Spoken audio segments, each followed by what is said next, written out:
umukandida wacu mumwongera amashyi mwoka byaramwe arasa neza aba yateguye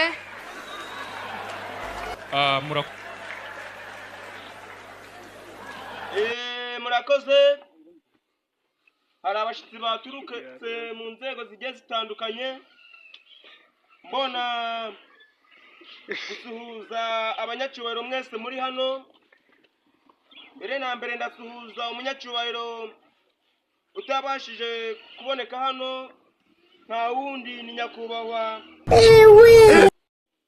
Sirivizo, umujyanama mukuru uhagarariye abantu bananiwe kwakira uko Imana yabaremye.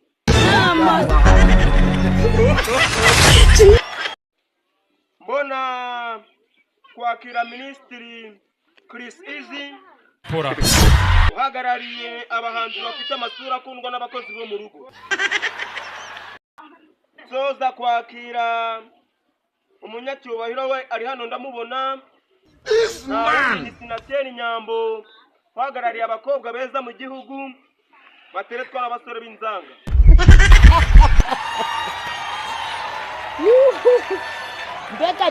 Nkaba mfite imigabo n'imigambi muramutse muntoye nazabagezaho nk'abaturage ba Muregeya.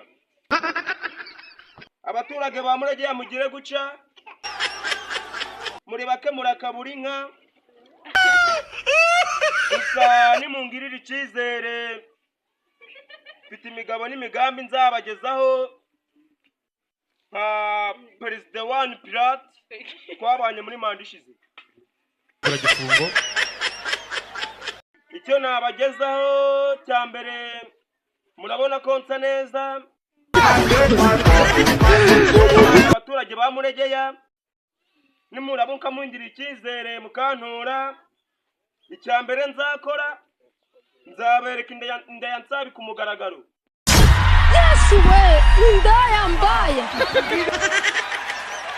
Ikindi cya kabiri nzakora nuko ku ngoma yange nta mugabo uzaje utanga ifunguro ryo kujya mu rugo.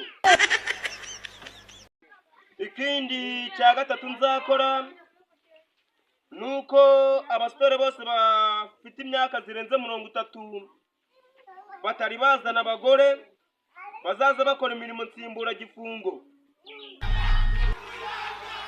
Ikindi mu byo nzabakorera, murabibona dore yo watanze ruswa.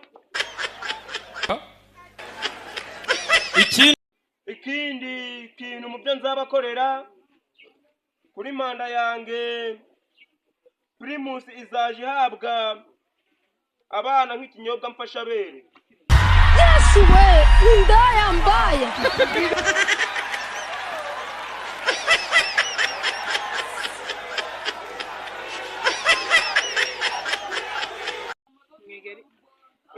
Murabona ko n'ingagi zisigaye zizana amadovize mu Rwanda.